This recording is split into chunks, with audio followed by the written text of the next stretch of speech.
how she's talking about the vulnerability, how men uh, how men often uh, mistreat women, ignore them, leave them aside. And in one of her poems, she says that, I will not show you my tears because something to say, something of the effect like, when you can't enjoy my laughter, you have rights on my tears as well, something to that sort, you know. So that kind of a strength that emerges from suffering, from a deep, both I would say, socio-personal suffering. You see, even in the personal, there's a social self, and in the uh, and vice versa. So that is something which is amazing in the book. One thing about the title of the book, again, a very, very bold title, Days 5, 5 days of mensuration, when women are moved away from, everywhere, and they just put in a dark, dank corner of the house. I remember a doctor, she used to write for us, and a gynae, she had very boldly written, I mean, just since it's corrected, that's why I'm saying, and it was Tejal Shah, she used to write for different truths, and she wrote that about menstruation, and she said that as a doctor, there's nothing called, good blood and bad blood, right? Human blood is human blood. That is the beginning, that is the end. So this complete, our ability to isolate people, to outcast them, to push them in the margins, I don't know from where it has come and whence it has come, and we are doing it often, even in the 21st century, that, two decades have gone by, and man has reached outer space, but somewhere deep down he is so he has actually gone beneath the earth, maybe beneath the sea also. You know, our so constricted mind, we have not grown, we have not moved ahead. We are still somewhere caught up in those age-old beliefs, traditions, and we are perpetuating it because it helps to perpetuate, I suppose. It helps us to do so. It helps us to isolate and marginalize women. So in this book, this Days 5, this is very lovely, and where she says that how a father kind of ignores her on those days, and what happens with the mother. Those are so very personal things, and where we find, parts of Sarita come out in the open, and it's a very, very bold poem. To begin with, this is my first impression. Of course, I'll take up again. Thanks a lot, Sarita. It's a wonderful book, and congrats for the lovely release of the book as well. Thank you. Thank you so much, Arindam sir. And how beautifully you have talked about her. Yes, and yes, it is a bold poem, and it takes guts to come out and express in that manner. Going to Mr. Ishwor Kadel, sir. Yes, I would like to ask you, how do you view this anthology, Days 5, critically as well? Thank you so much, Dr. Shobhaji. So, I think that to see a poem very critically is a very dangerous thing in some extent, because because it is all the product of a poet, and in a different moods a poet writes the things. And but many times, as I read her poems, I tried to stand in her position, and I tried my level best to do that. And some of the poems I read twice or three times even, to understand the context. And in most of the poems, it's not difficult for me to understand the context, because I found the Nepali context over there, because most of the things are very similar. And how we feel here at home is something very similar that Sarita ji has expressed in a poem. And what I found, I especially, I divide her poems in three parts. So in the first part, most of the poems, they are full of some postmodern angst over there. It's kind of pain, sufferings, and then loneliness, and then alienation, and something in some of the poems where she is at home, but she's still homeless. I don't know why. So this type of feelings came in her mind, and then she wrote this type of poems. So the the presentation is very beautiful. The vocabs, they are very wonderful vocabs. So even some of the vocabs I tried, even going to the dictionary, very, the level is very, very wonderful, very high. And you know, so what I found very strange in her poem is she has treated, especially, so she comes from grandmother. She talks about grandmother in her poem, and grandmother. So she gave the way how she lives, how she survives by, and even father, and you know. So there is, even I found kind of conflict in with the grandmother and with father and with mother too. So there's a kind of conflict. There's not kind of, even most of the people write poems praising mother very much, but the way how Sarita writes is very different, and even she has very hidden, in a very hidden way, she has created kind of conflict even with the mother, and she wants to live a complete free life, even since when she was very small. And sometimes somewhere she has said that even father is kind of patriarchal figure in the family, and we always guides do's and don'ts in the family. And when she grows up, and then again at that very time again they put a question, why she is not like this, why she is not like that. So this type of family conflict is also there. And she has talked about, I don't know, this is what I understood reading her poem. So there's one Assamese myth is there, that is of spring and wind or something like that. So there is also in a hidden way I found the mother-daughter relation even there in that very poem too, because when spring comes, and then when that very some wind comes, very strong wind comes in over there, and that doesn't create kind of what she finds in autumn over there. So it's a kind of havoc over there. So this is even mythically, this season and the wind, so the land, so they have kind of mother-daughter relation over there. So this is when mother comes, or when mother and daughter meets together. So there is kind of, so kind of a bit chaotic condition creates. So this is what means. It's a very, the way how she writes is a very different way, and this different way is what the readers want to read. Because so if we find very similarities over there, very similar in every poem, or and then what the reader feels that, so reader can feel or can even predict how the poem ends. But in Sarita's case, this is very different, and she gives very wonderful twist in her poems. So that's what I like very much. And the 5 days, that is the similar case even in Nepal also. So, and what I praised very much is her boldness in writing. In, I think, 3 to 4 poems.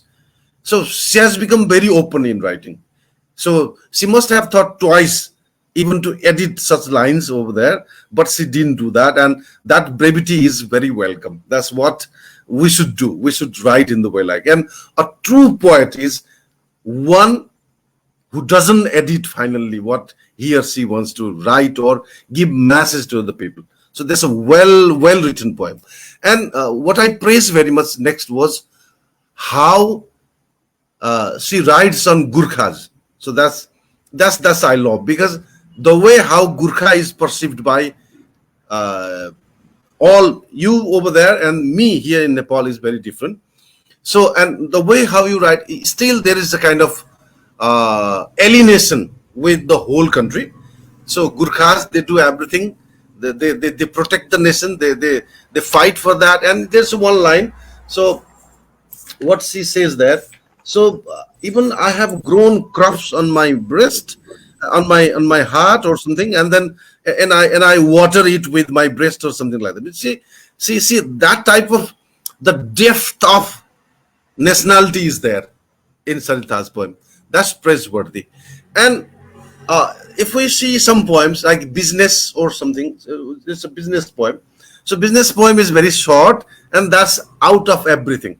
That's, I think, Sarita must have taken kind of rest over there, not thinking anything.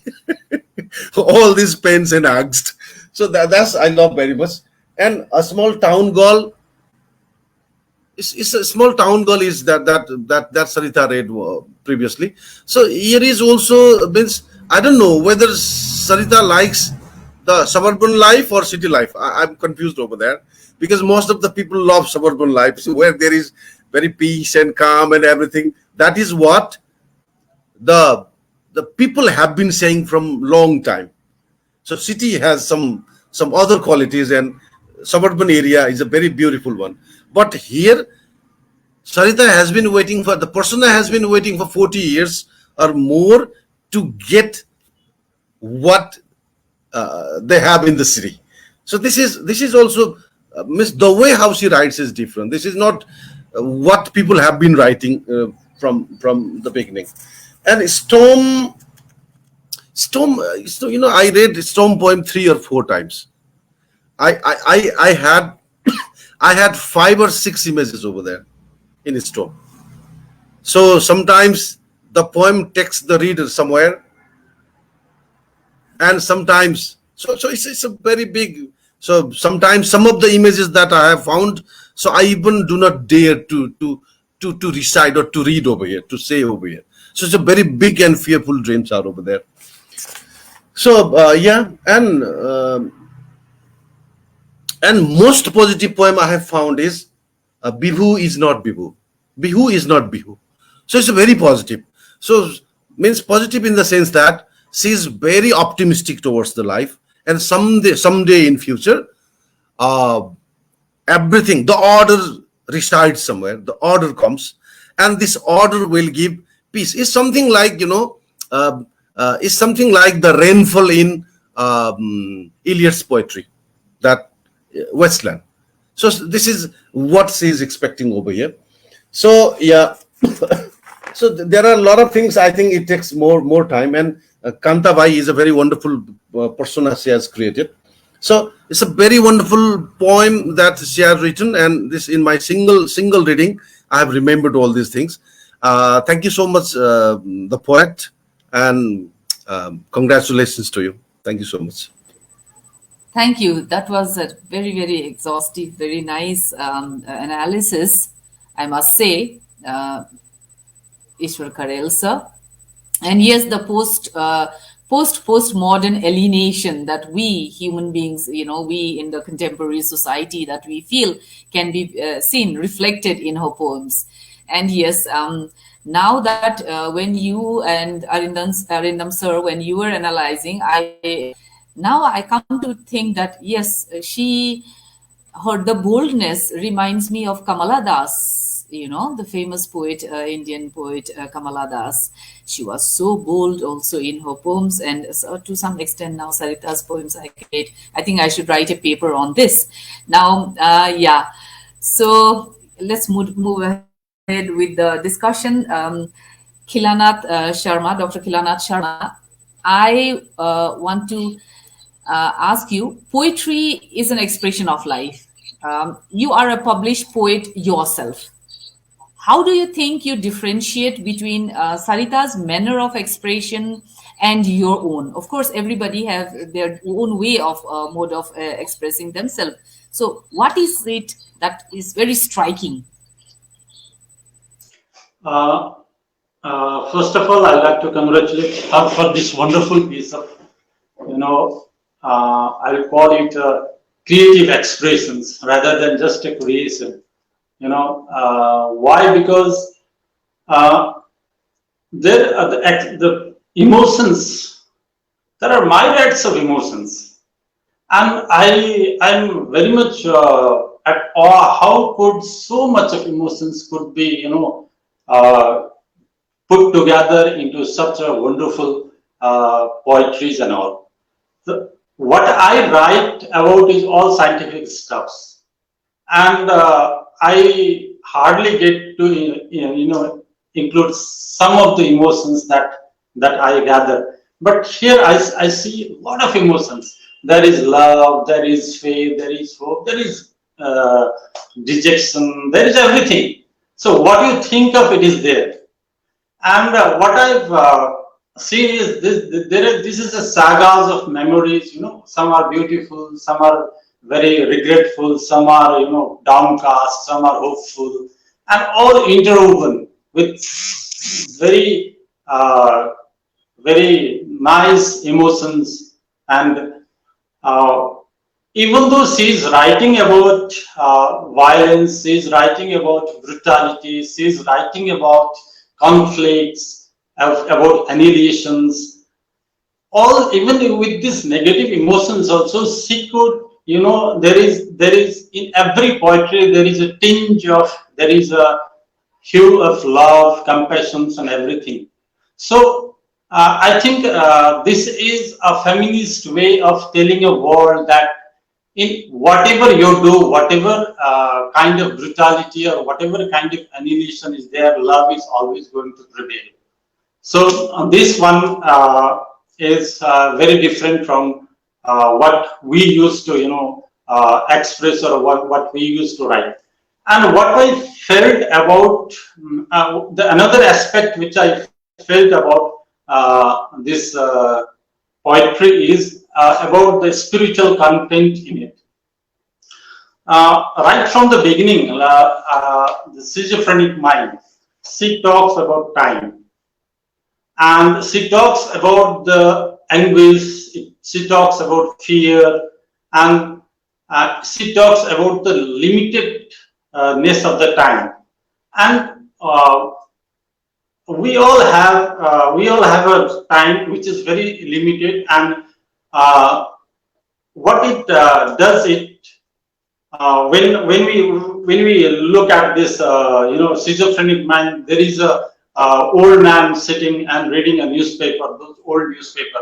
So it tells about our own state of being. So it tells about what the time should be. We should always be mindful about our own times, and this will go on. We all live for a certain period of time, and we create our own stories, and some will be fulfilled and many will not be fulfilled. As we feel that the time is going, and what happens to you, often sit back and contemplate on of our own, and we read the newspaper of our own time. So in this way, she is very contemplative of the time which we are living. And second thing which hits me very harshly is about the fragility of love she is expressing. In many of the poems, she has in her poetry, the love is being reduced to a dirty amusement. There are and it has been subjected to some do's and don'ts, and with each passing time, it has been subdued and sacrificed to some unattainable hopes also. So with time, she has been very efficiently, able to tell that how we tend to reduce ourselves in believing and accepting that everything is impermanent, nothing is permanent here, and even the loves fall into a similar category. So and in some others aspect of emotions, what she is questioning is what will happen, what are the emotions for, why should we, why are we expressing the emotions? Of late I have been reading a lot about this artificial intelligence, the world with artificial intelligence and everything. So we are always anticipating a dreadful world where there will be less emotions, where there will be less compassions and everything. So in many of the poems, what she has done is she has put the questions that what the emotions are for. Why do we express the emotions? What will happen if this all the emotions are not attended, or are compelled to hide behind a veil of or some kind of authoritarian veil? So what I've seen is she has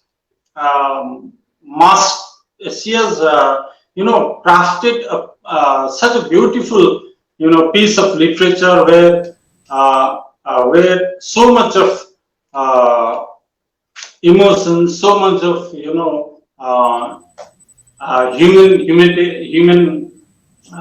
what we call anguish, love, hatred, everything is included. And as far as I don't know how to criticize it. There is no point. There is no, because I dare myself to be called as a critic. I'm just a reader, and I just love to read the things. And when I got this book, then I just lay it down, and with one sitting I finished everything. And on next day I again read. There are I think 5 or 6 points which hit me right right in my heart. So one point which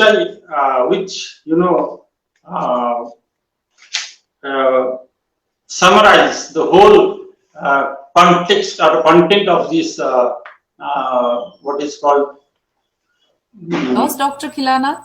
Oh, yeah. Yeah. Am I audible? Yeah. Hello. Yes, you now are you are. audible. You are audible. In random thoughts, Yes.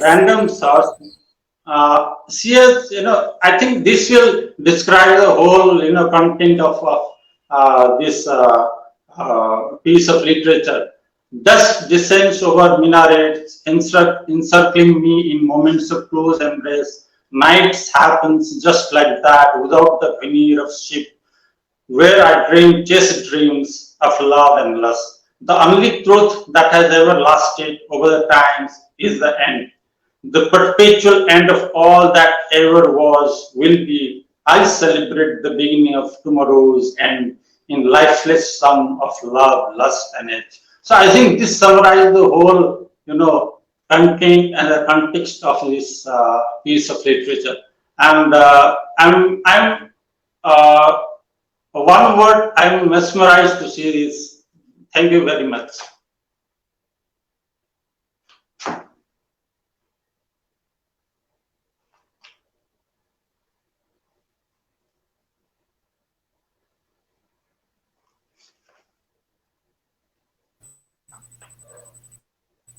Hello, yes.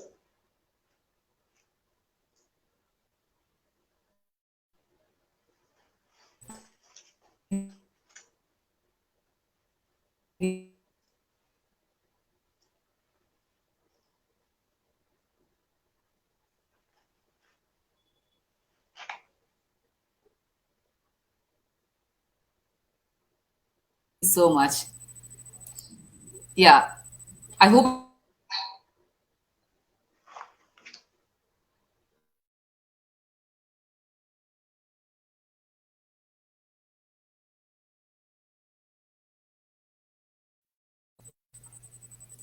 I'm audible now.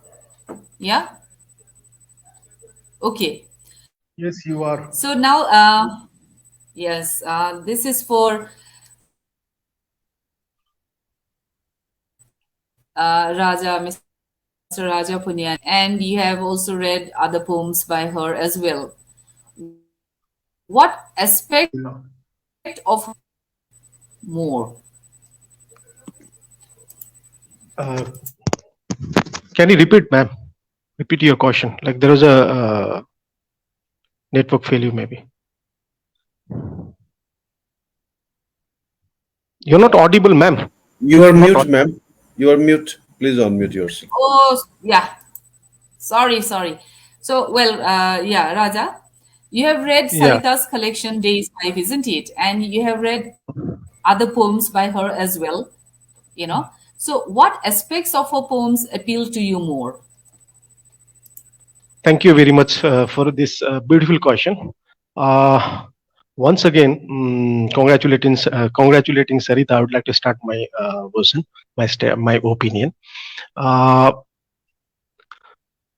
Like it's really tough, as Ishwor was telling, like to talk about poems as such, and poetry itself speaks a lot, and silently it tells lots of epic, and it's just like what I feel is like every poetry of Sarita is an epic in itself, and I have rarely come across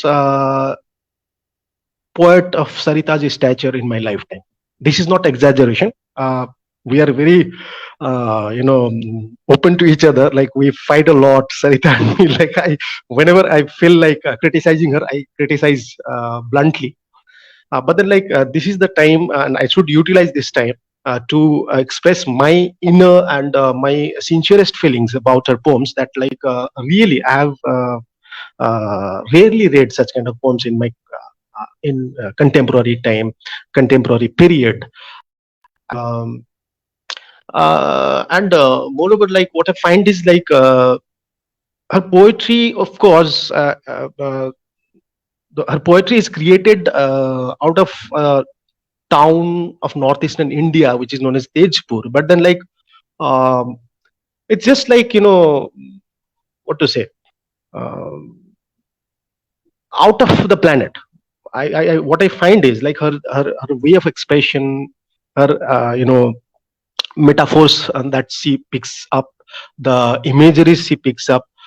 These are beyond the world, but then still, while these poems are beyond the reach of we poets even. But then, like, these talk about our everyday life so minutely and so distinctively. Hats off to Sarita in this aspect. I'd like to quote one part of her poem, that is, life is too long. Life is too long. Life is terribly short. Here, like, this dichotomy, this dialectics that she brings in, it reminds me of the dialectical materialism as a philosophy. So this way, she speaks, she creates magic out of words, and she's a for this reason, I'd like to name her as a magician poet. If this name is taken, Sarita Di, Shobha Di, just note Yes. this name. She can be given, and she talks about the pain that is there in the human society since the time immemorial. And most successful poets are, in my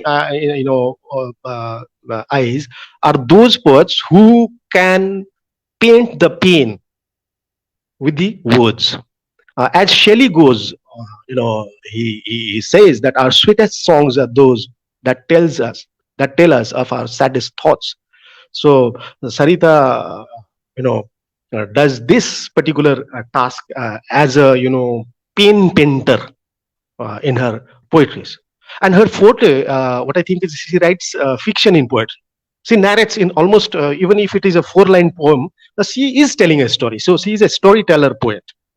And moreover, like, as even Ishwor told, and as even Khilanath Daju told, that alienation, this element is, of course, alienation was, this particular term was coined by Emil Durkheim and Karl Marx for the very first time, and later on these entered in the field of literature.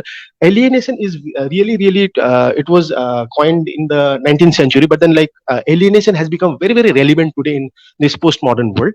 And it's not that easy to, simply writing alienation doesn't mean that you are being able to write about the alienation. Alienation is a very intricate and very complex subject matter. And although all of us are alienated, and I can recall one very famous song by Mohiner Ghodaguli, Bangla band. It is written by Gautam Chattopadhyay, the Bengali poet, who writes very beautifully in their very famous song Na Jane Koi. Later on, it was adopted by Pritam. The real song, original song, goes like this: পৃথিবীটা নাকি ছোট হতে হতে satellite আর কেবলের হাতে drawing রুমে রাখা বোকা বাক্সতে বন্দি। আহা হা হা আহা হা হা, ভেবে দেখেছো কি তারারা ও যত আলোক বছর দূরে, তুমি আর আমি যাই ক্রমে সরে সরে। This means what? Like, have you ever thought that the stars, they are light years away from each other, but then we, besides sitting together, are going away, far away, even more beyond than those stars. So in 1960s, this song was almost the first rock song of India. This song was in fact a poetry written by Gautam Chattopadhyay, and this depicts alienation is so beautifully. And this version of alienation I find in Sarita's poems. And one more observation. Slowly what is happening is like the entire human this race, this species is slowly, what I feel is like it is going, if we follow even Harari, we are going towards non-humanization, in fact, from post-humanization to non-humanization, cyborg. And this way slowly we are transforming revolutionarily. And this particular transformation she has been able to pick as a scientist poet. And she's very rational, but then at the same time she's very emotional. So this is where a poet should be able to strike a balance between emotionality and the rationality. That is where the success of a poet comes.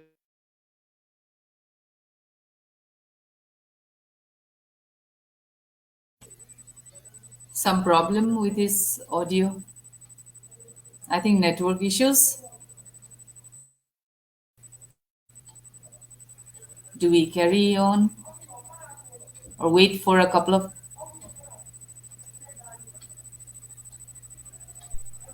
Yeah, I think Am I audible? we move Am I audible? forward. Yeah, yes, Am I audible? yes, now we can hear.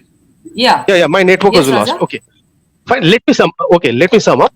Uh, and at the same time, we find the element of love. Like love has been subject matter for the poets from the very beginning to till that. Uh, her expressions in love are really uh, uh, you know wonderful. I'd like to quote one of the poems. Who says love dies? It doesn't. It simply shifts dimensions, matures, and becomes whole. So at the same time, what I find is Sarita is. I was talking about regionalism. I'm sorry, I forgot. And while she is talking about love in most of her poems, what I find is in each of her love poems, she's a philosophical lover. So these are the elements. Of course, like there are too many aspects, too many dimensions, which are which are to be explored by the critics. As a reader, whatever I found in her poems, I tried to express. Thank you very much, Shobha. Thank you so much. That was really well analyzed, I must say. Yeah, now I think I must ask this question to the author herself, the poet herself, Sarita, tell us, you have given the title Days 5 to your book, a rather unbookish name to a book, a very unique, interesting, and a very different name. Can you tell me why you chose this name?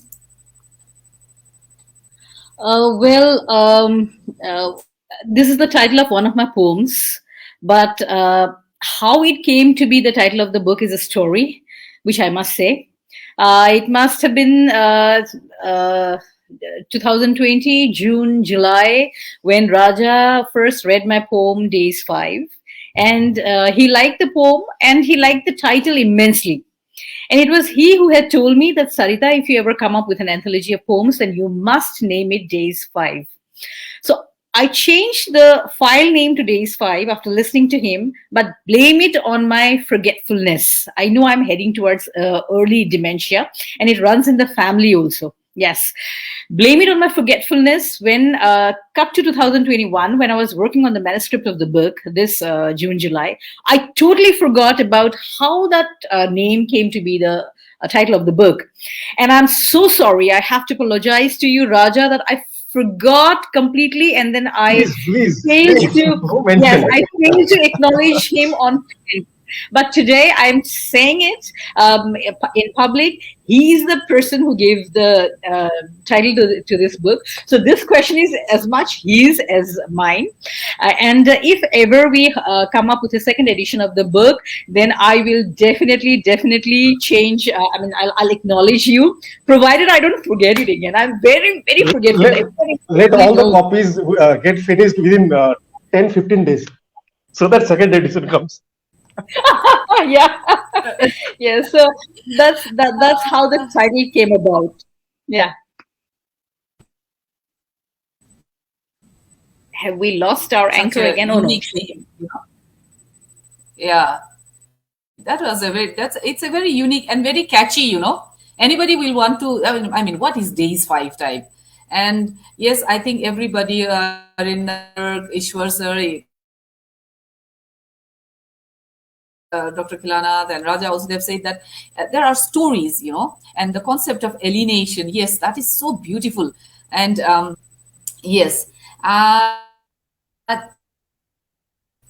let's continue with the discussion. I wanted to ask, in today's world, it is said, or we see it also as a teacher also, I see that we have more who write poems and less who actually read. How can we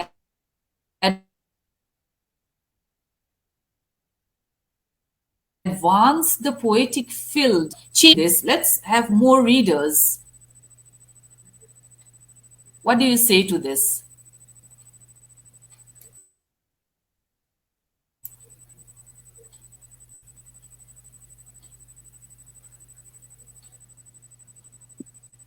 Dada, you're mute. Oh, no, I'm not. So can you hear me now? Yes. Yes, Dada. Yes. Okay. You see, there is a crisis of readership all around. However, I would say that poetry is perhaps the only genre which has still some readership. See, people are in this busy time, people are finding it difficult to read even short stories. So now we have very small short stories, flash stories, and other things. But poetry readership, despite in various literary genres, I feel that poetry still has some readership. And how it will become, how readership would grow. One thing that all poets should do, including me, that we should stop gifting our books to each other, and we should, if we have family and friends, so we each of us should go ahead and buy a copy. So that would help not only the poet but the entire poetry publishing world. So this is something which we do not do. In India, we expect freebies. We expect the poet to send us free copies. That should not happen. So that is one Always, thing. yeah. I would like to add one small thing, that in Sarita's poetry, these are dark poems, essentially dark poems, as she says in forward, that she wrote this in the COVID and the pandemic, this complete dark, difficult times. So these reflect in the poems also. So and it takes, as I said, it takes a lot of courage. And as you rightly said, like Kamala Das, I would say she's even far more bold than Kamala Das. I felt that at places, Sarita crossed those threshold which perhaps Kamala Das too did not cross. This is true. My kind. And from one of her poems, that Autumnal Breeze, I just read the 4 lines, which tells me about the poet's sensibility so beautifully. Despite the fact that her loneliness, she's a woman, she's a girl, she's a daughter, but let's not forget that she's also a mother, right? And even in a poem like Autumnal Breeze, in the last 2 stanzas, she says, "My loneliness fails to bother me anymore, but my children's pain would hurt. I mumble a silent prayer for them as my ears strain for the phone to ring." So beautiful. Strain for the phone to ring. We are so dependent on technology. Even when we are connecting with children, we are connected to phones or WhatsApp, or those things come over. So beautiful. Thanks a lot. Thank you. Here is a message here. Sushma Tamang Bomjan has written, having listened to the analysis, I'm very much intrigued to read the book, she means, that I just placed an order. Thank you so much, Sushma Tamang. Wonderful. Yeah. That's an answer to my question also. Mr. Ishwor Kadel, I want to ask you, Do you find some resemblance between the manner and method of expression that's found in Sarita's poem to any of the contemporary poets from Nepal? Uh, it's a very difficult question in some extent, because what I found in Sarita's poetry is Sarita always takes very simple and homely things to write her poetry, write her poems. And if we read her poems, that is, the family comes mostly, and the children, and her own childhood. So this is, if you see the poetry in Nepal. So here we have especially three types of poetries, if I simply say. So one is kind of revolutionary poems, and the second one is some poets write poem for simply they want to put art over there. And third one is a poem with some masses, a poem with some, let's say, thoughts, ideologies. So if we see Sarita's poem, if when I read Sarita's poem, I found that so she has a mixture of all the things. In some of the poems, she is very revolutionist. She says that somewhere she says that um, uh, she talks about the blood and everything, and she says that she should go for revolution for most of the things, most of the especially conservation. Or means I mean to say that it's not conservation, it's conservativeness that survives in the family. And she is a very revolutionist over there. She doesn't leave even her father and mother too in this regard. She is very disobedient over there. So this is kind of power that our poets should have. And the second, if we see her one poem, let me see the title. This is a rainbow poem is there. Very simple poem. That a child asks what a rainbow is. But the very poem develops in such a way that finally the poem speaks the whole eco poetry. It's very beautiful. She says that all the human wrongdoings rob them of. See. So no need to write big. No need to think big. A simple line. And if one analyst or critic stand with this line, he can write a very big article, long article. So this is what Sarita has. And in some of the lines, he says that suppose they said, there's a poem they said, and it's a big satire. Satire that it's everything is very fine there. Family is very happy. Everything is okay. The life is there, love is there. But when she goes out into the market, and it's very submissive as well. The lady is, the persona is very submissive as well, patriarchal as well. But finally she still seeks for kind of freedom from that very place. So means the matter is very simple. In a simple matter, she talks big. So this is what her quality is. And I found that we can compare, as Raja said, with the big philosophers too, and the poet that lives side by side with Sarita as well. So Sarita, as I read her poem, is a very big potential poet, and on the days to come, she would come with a very wonderful poems again that can hit the market, or that can go even outside India and up to Europe as well. So because this is if when someone reads her poem, that is, one finds one's culture, one's identity, because everybody is in sorts of his or her identity, and that is found in her poem as well. So that's why.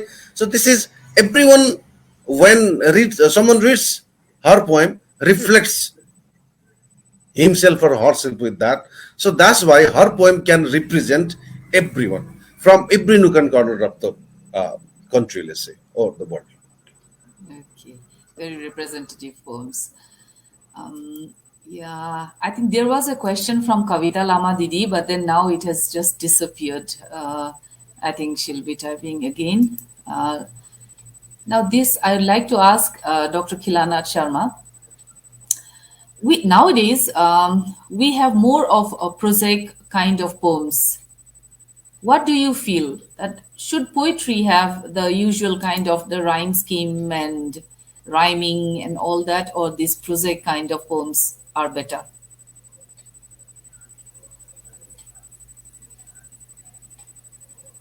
I think you have to unmute yourself. I think we should work with the time. You know, rhyming and the song. Those are, I think, uh, it may sound good. It may, but I think there is some kind of constraint in that. So when you want to flow, when you want a kind of a freedom, I think we should go with the time. Uh, I don't believe in rhyming and what we call it in Nepali we call it chanda. Those I think will make it you a very constrained. You will be put into a tunnel, and your expressive content will be limited to certain aspects only. What I feel about that. Okay. Raja, I want to ask you, do you feel that in Sarita's and how do you think they break? Shall I repeat it, Raja? Yeah. Please repeat. Yeah. Do you think that in Sarita's poems, the muted subaltern, they get a voice? And how do you think they break the shackles and come out? Yeah, this is the point even I was observing. Am I audible? Yeah, thank you. So, again, I got the beautiful question from Shubhade. Thank you for this question. You see, what I think is poet is always revealed by the very innate character. Poet always, most of the times, means he or she is always against, in one sense, against the establishment, anti-establishment. And secondly, poet by virtue is in fact the voice of the unheard, unseen, unnoticed section of the society. And in one sense, poet is in fact for me, poet is even a historian for those people for whom no historian have inscribed any words for them.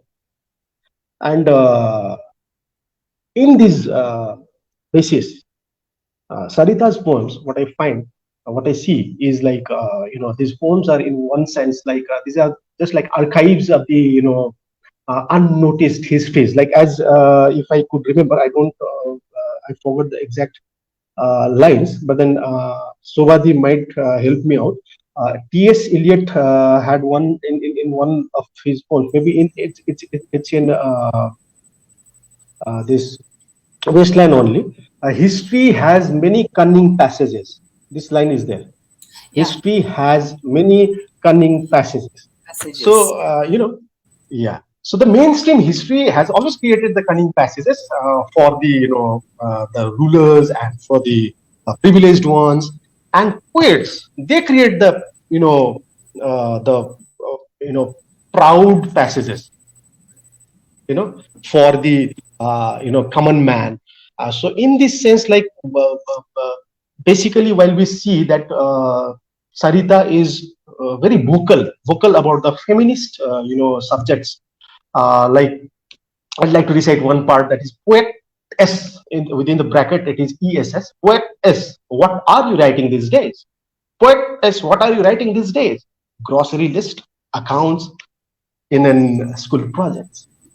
So this is something simply if we put these 4 lines, I'm not exaggerating again, because I have even read Rupi Kaur's Milk and Honey, and I have been following her in Instagram.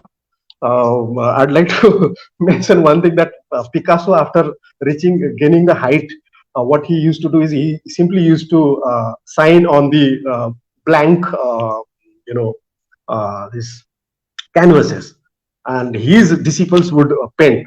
This I read somewhere else. So once the brand is made, like whatever you do, this becomes something very special. So what I think is, like, these four lines are competent enough to make Sarita a competent, a rival, not exactly rival, competitor for Rupi Kaur even. So as to quote even Ishwar, what I mean to say is, like, Sarita is even if she doesn't bring about another book, I'm sorry to say so, that would later come up with 100 more books.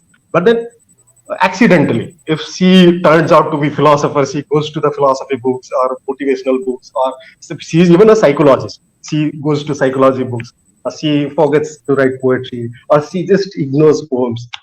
This single book is, uh, it's enough for her, for proving Sarita as a global poet. And what I observed is, as Ishwar very aptly told, that she picks up very, small, in order to quote Arundhati Roy, God of small things. She sees God in the small things, and she brings in the small things, mundane things, and glorifies them, godifies them into, huge, retrospect. And I'd like to recite one more small piece. Someone sang, "People need people." In order to answer to Shobha's question aptly, someone sang, "People need people. I need you as you do me. Let hearts heal, let hearts love. I shall honor you. Have faith in your goodness." Out here, I remember a very famous song by Paul Simon. If we remember the lines by Paul Simon in the very famous song Sounds of Silence, people talking without speaking, people hearing without listening. So this is how Sarita connects people with people. She connects these unheard peoples, and she glorifies these people's pains with her painted words. That's it. Thank you very much. Wow. Nice. Now, this I must ask Sarita, Sarita, why do you write poems? Well, listening to all of you speak about my poems, I'm thinking, how did this happen? Because, I am a very spontaneous and intuitive kind of a writer. I have never thought of anything as a subject matter for my poetry. If I'm talking about Kantabai, I have never looked at a household help and thought that, okay, this woman can be a subject matter for my poems. It doesn't work like that with me. Something has to propel me from inside. That has to come spontaneously.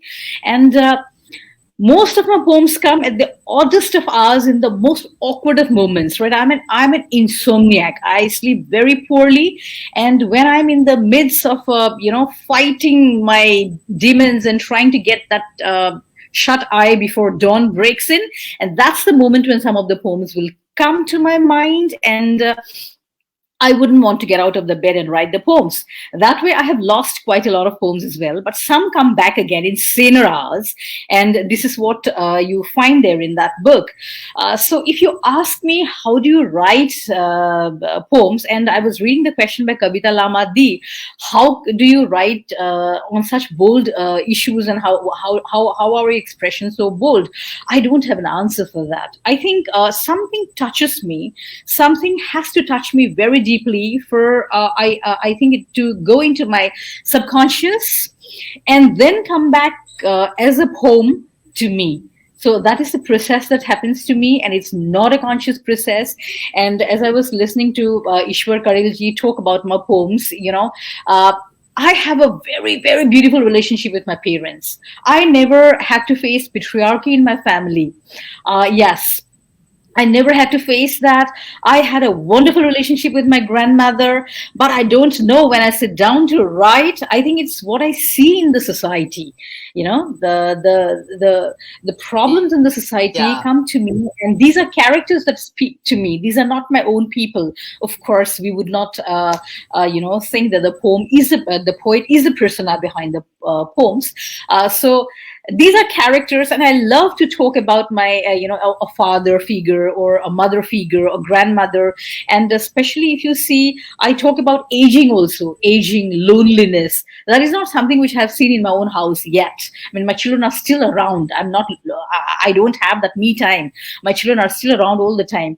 So, but I can see that in some other homes. So maybe that must have entered my psyche in some way, and that must have come out when, as I said, in some saner moments for them to become poetry. So yes, if that's enough an answer. Your social self has made you become a storyteller, and the eye that we see here is more an impersonal eye. Is that what you mean? Totally impersonal, Dada. Because I think. Yeah, that's wonderful. Yes. Even Raja, one day he had told me that you are completely different from what you write. I mean, when you read my poems, you may think of me as someone totally different. But in fact, I think I'm a very, very empowered woman. I have been, my parents have empowered me. My husband, my mother-in-law now, these are wonderful people. And it is only because of them that I have come this far. So totally different from what I write. My persona is completely different. Yes. Lovely. Great. That is one question So, that was right in my mind as I was asking. yeah. So, but you didn't answer why. Why you write? Something propels me. I mean, it just comes to me, as I said, at the oddest of hours and the most awkward of moments, and then I have to write. So that's how it happens. I don't know. And I have never, ever edited any of my poems. Yes. And I've never, ever edited any of my poems. Not even a single word here and there. That's Never. Another question. Yeah, Sarita. Tezpur has said poetry is the spontaneous overflow of powerful feelings. At the same, he has said that the poetry is emotions recollected in tranquility. So which one are you? Spontaneous overflow or emotions recollected?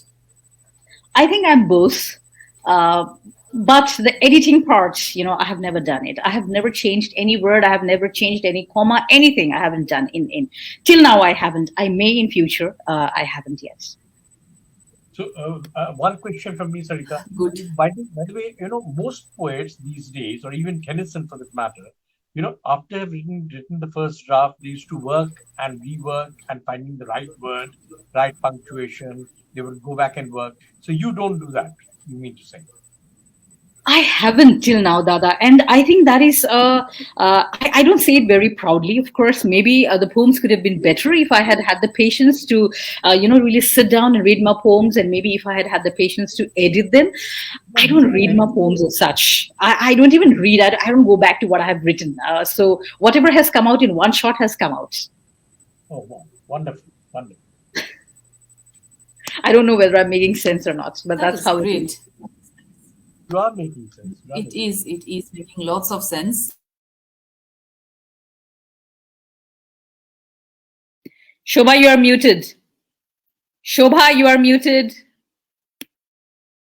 Sorry about that. There are lots of things which I want to talk and discuss. And last round of questions for everybody. Let's have a short discussion on the literary scenario that has changed. Shobhadi, can I disturb you? I'm sorry to interrupt. Yeah, please. Before we go, can we pick a question? Like there is a serious question from one of the very serious readers, but then I didn't get it. I'm astonished. Yeah, I'll read this question for the panel. For especially this is for Sarita, and this is very astonishing. I informed her today itself, and I don't know how did she read your poems. She is from Calcutta University. She runs one group of intellectuals. It's comparative, Calcutta comparative. They keep on doing talk shows.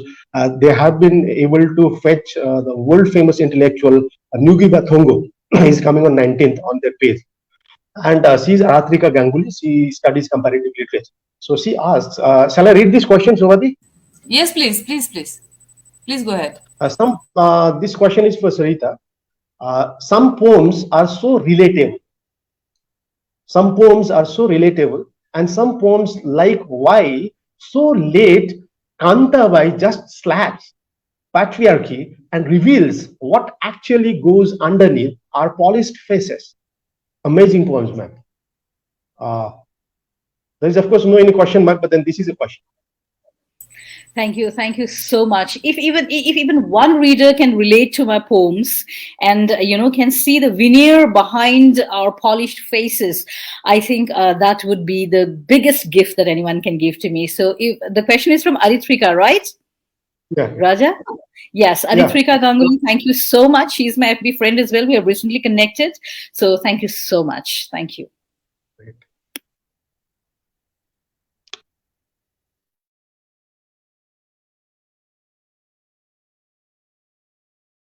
Shobha, you are muted. Shobha, you are muted. Okay, thank you. I'm so sorry. Yeah.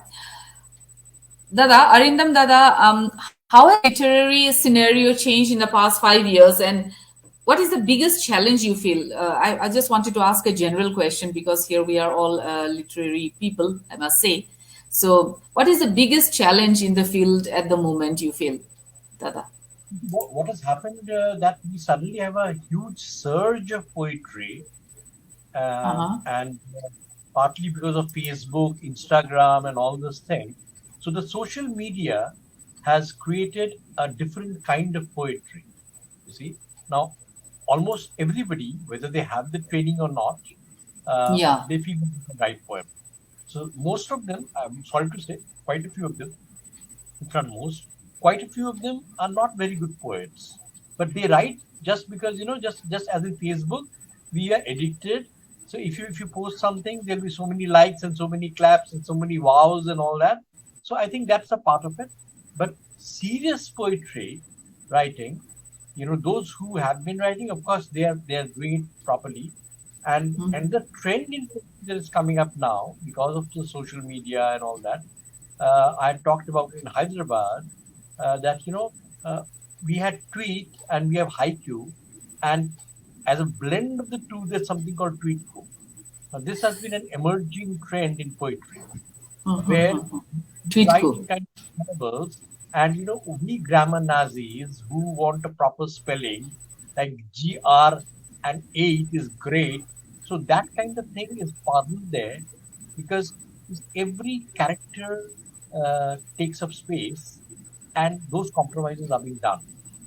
See, despite uh, whatever we think, certain sections think, grammar Nazis think, you see, uh, generations take their own forms. See, we may or may not like it. And Yeah. one of the poets who's done very well is Rupal Kaur. Somebody was talking, I think Raja was talking about Yes. that. Raja. So Raja was. yeah. Rupal, I've been following Rupal as well for a long time. Now, she writes very few words. Now, of course, we know that, for example, in journalism, as an editor, you see, the most difficult part is trying to write the proper headline. You see, it's a huge challenge. Yes. Okay. Uh, Similarly, to put your thoughts in extremely few words, for example, those small poems, or even title of the poem like Days 5, as Raja and Sarita have Yes. cited, we call, as very unusual name, sometimes very unusual, also attractive. ये क्या अटपटा क्यों है? इतना strange क्यों है? You see, I'll tell you something very personal, moving away from poetry, my 40 years of journalism.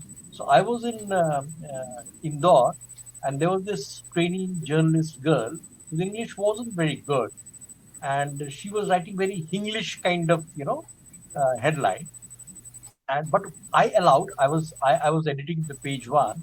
I allowed one small story where she talked about a very funny kind of a headline, and it had everybody's attention.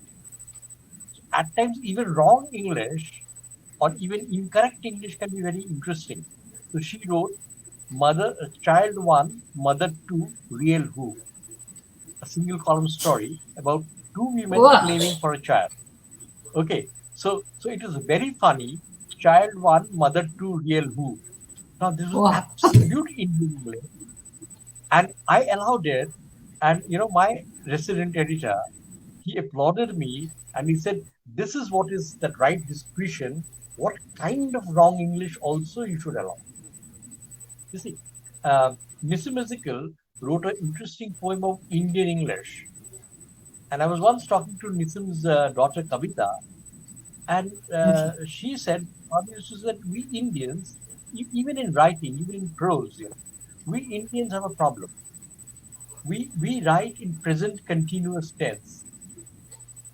I'm Going, eating, coming. I'm doing, I'm traveling, I was standing there, no, that kind of everything in present continuous tense is a very, very Indian kind of a problem. So वो चल ही रहा है और चलता ही जा रहा है, वो खत्म नहीं हो रहा है. So that is a very interesting aspect. Yeah, So that even I think the poetry, poem is Goodbye Party for. yeah, I think so. I'm forgetting the name. I'm forgetting the name of the poem, but it is a very interesting Yeah, poem. Very Goodbye interesting. Party. Mm. Yeah. It's a very interesting poem and very talked about poem of Mrs. Musical. So you see, even poets, I'm talking generally, when I say that you come back to crafting, and working on your poem, you can use certain of these elements and enrich your work. So this I feel as a poetry editor, because no piece of work is there which cannot be improved upon, whether it's poetry or poem or prose. So, and the best editor, I would say, first is the writer or the poet. You are the first consumer of your work. You will not allow your work to leave the shop floor until you are convinced that it is good, Yeah, right? So, true. and also we have a challenge. All of us writing in English. English is not our mother tongue. So we are. I mean, it has become a first language for many of us by constant use. We may think in English, but somewhere that strain does appear, you know. So if poets and writers, prose, poem, whatever you're writing, if you can get back and do a little bit of editing, even a wee bit, and be conscious about a few things, if you can change here and there, I think I personally feel it is very nice. Thank you. Okay, thank you, Dada. I wanted to ask this to Ishwar sir. The concept of eco-criticism, which is there, it still remains limited to academics as a theory. Let's lift it. Let's bring it out from academics. Now, if you were to analyze Sarita's poems from an eco-critical perspective, how would you Okay. rate it? Yeah. So thank you so much. It's I need very time for that because it's my single reading. But Just in I don't think in all of her poems there is a eco criticism. We can't see through that point. But some of her poems means uh, Sarita, she writes very few, maybe one or two on a particular topic, but that very poems are very powerful. That's what I mean. uh-huh. So if someone writes an anthology on eco criticism or eco poetry, but that very anthology, if we keep on one side, on right, and then on left, if we keep that rainbow poem or the poems like Rainbow of Sarita's, True. so Yes. they will weigh equal. That's what I mean. Yeah. So, in whatever the topics, so she says that she just clearly said that in most of her poems, as a reader, who I never have met or seen Sarita before, when I read her poems, so I make Sarita's personality on the basis of her poems. Naturally, that's what I do. And Yeah. she just said that she means the poems or the persona in the poems doesn't match with herself. Then how someone can imagine and write such things? This is another power of Sarita herself. So she often talks about nostalgia. So if it is not of herself, where does she bring nostalgia from? Okay. So this is This Okay. is a very, see, this is a very powerful poet can do. That's what I mean. So Uh-huh. everything. See, in her poem, if I read, I, someone who has never seen, who have never seen the poet before. So if I read her poem, the persona in her poem doesn't have very good relation with the husband. There's a conflict. But the power of Sarita is that she, whenever she goes out from her house, she always picks the stories. Even when she is riding a rickshaw, she thinks of writing a poetry. And whatever the things she sees outside, because the whole city, if we go outside, always, that's a poet's eyes are like camera, always catches the scenes from there.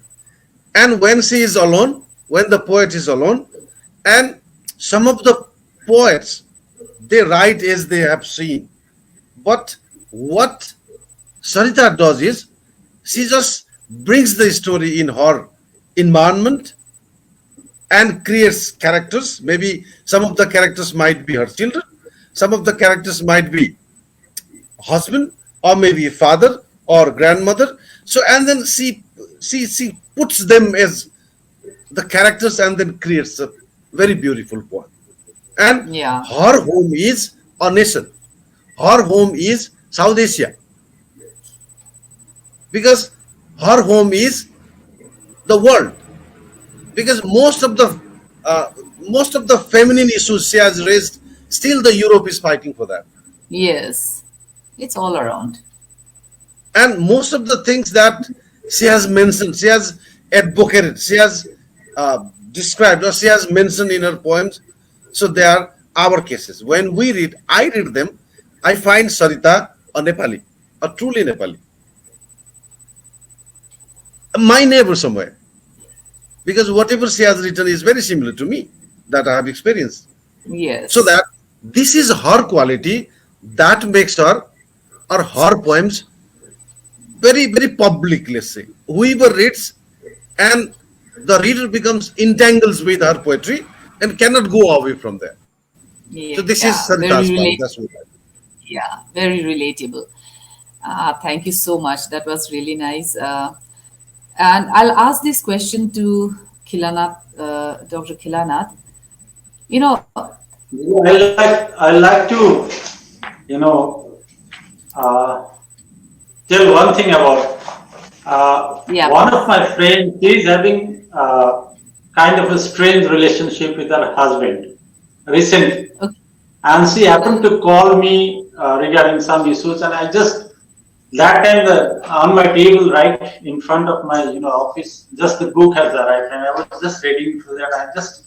I was just going through the pages, and I just read her the Schizophrenic Mind 3.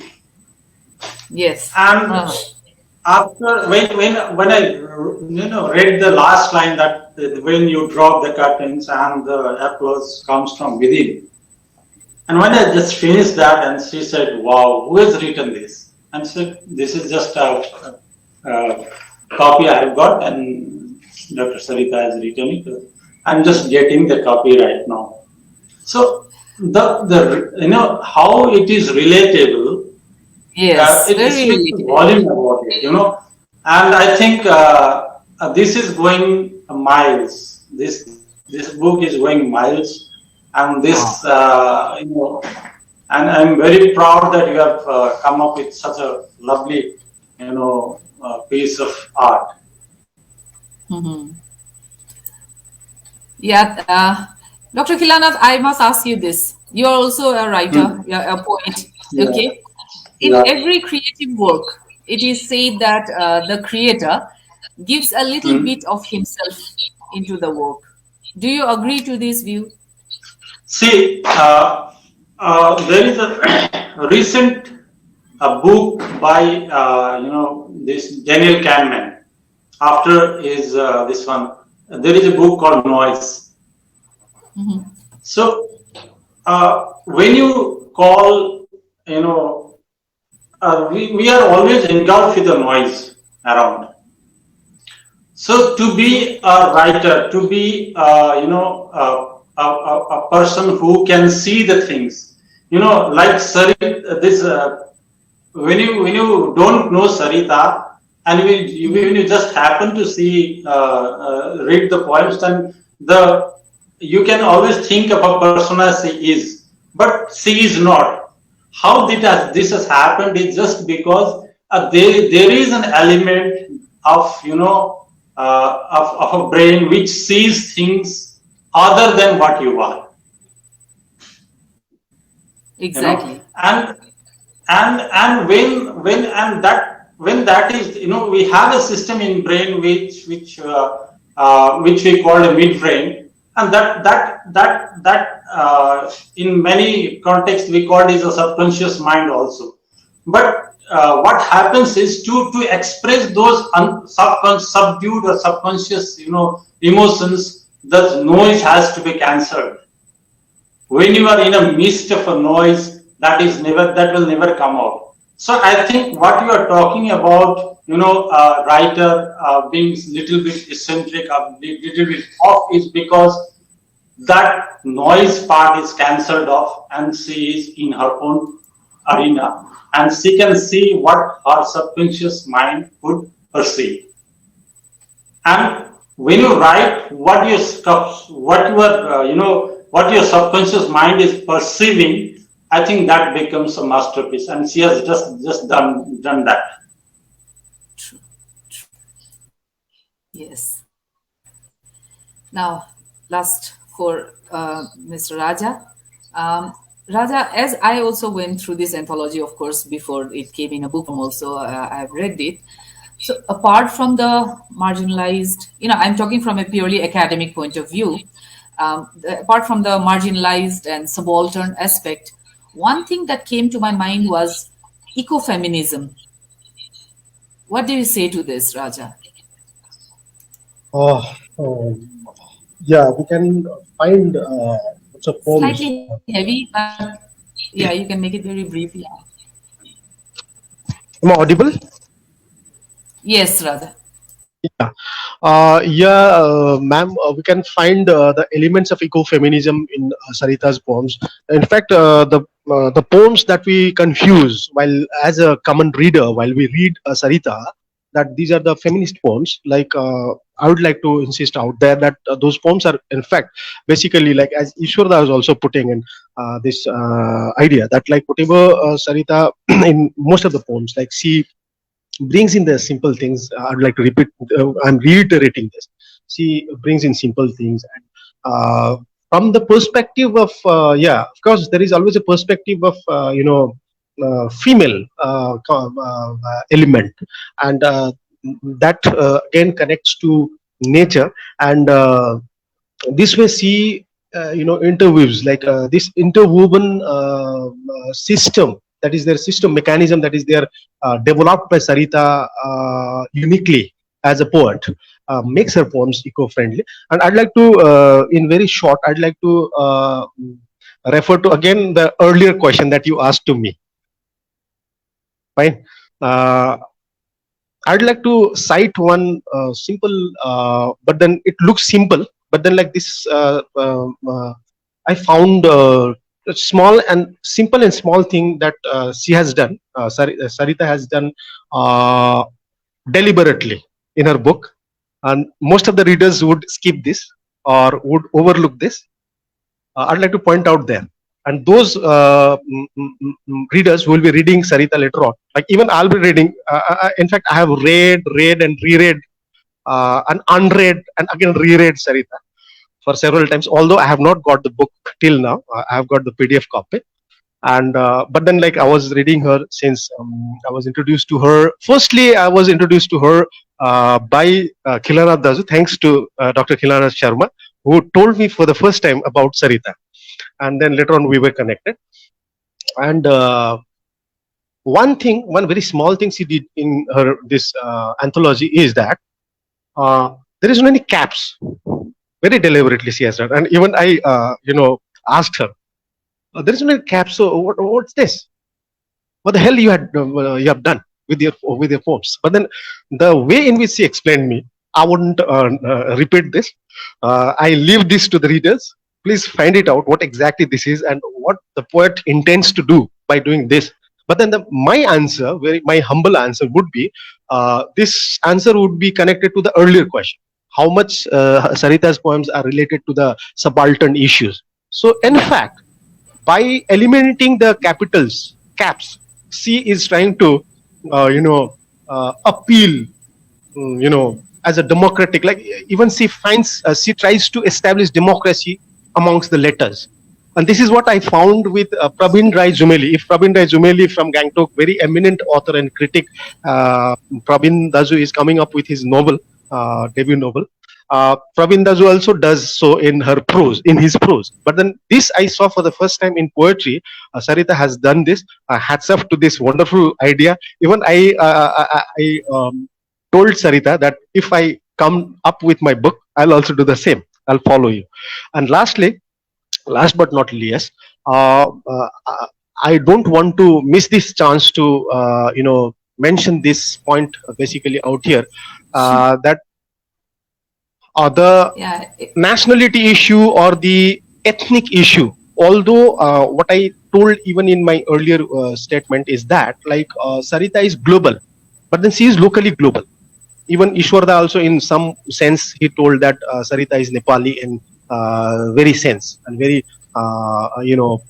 texture of the poems. So what I find is if we read these lines, just see your kin, your land, your people. Where do I stand in all this? Nowhere, but I have sowed your plans in mine. He has a home too, He has a home too, He too has a family that he longs to get back to. She writes these lines for the Gorkha ethnic, soldiers and this community, which has given lots of, blood and, sweat for this country. And being Gorkha, although this doesn't sound to be so racist, she is so rational in writing these poems. What the very danger while you are writing on the ethnic issues is that the very danger you face as a writer or as a poet is that you might sound to be racist or sometimes. Yeah.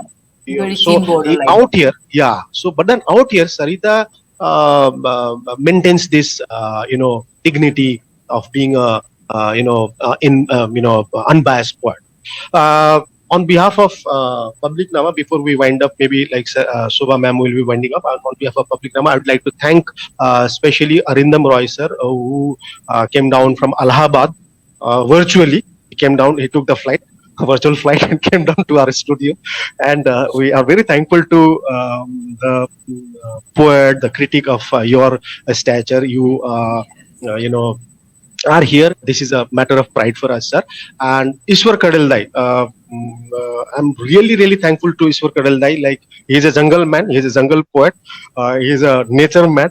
He is a complete nature man, and he's very bohemian also. I'm telling in front of all the others, if you don't mind. This is such a guy. He is such a guy whom I met maybe 5, 6 years ago, but then I feel like I'm connected with him since our evolution of human history, human society. He's so close to me. So when I called him up, he just got my single call and he said yes. So for this, hats off, Ishwar Dai, and you presented so so well. And thank you to Dr. Khilanath Dai. He's not doing well. He's having some health issues, but then he's still there. What I can see is he's in his chamber. Maybe Dazu, you're in chamber. Oh my God! So very thankful. We are very thankful to have Khilanath Dazu. Even when he's not so well, he is here with all his charm. And heartfelt thanks to Shobha Didi. Out of her busy schedule, hectic schedule, she took her time out to host this show. And lastly, once more, bunch of congratulations and thank you very much. Hero of today's show, Sarita, Dr. Sarita.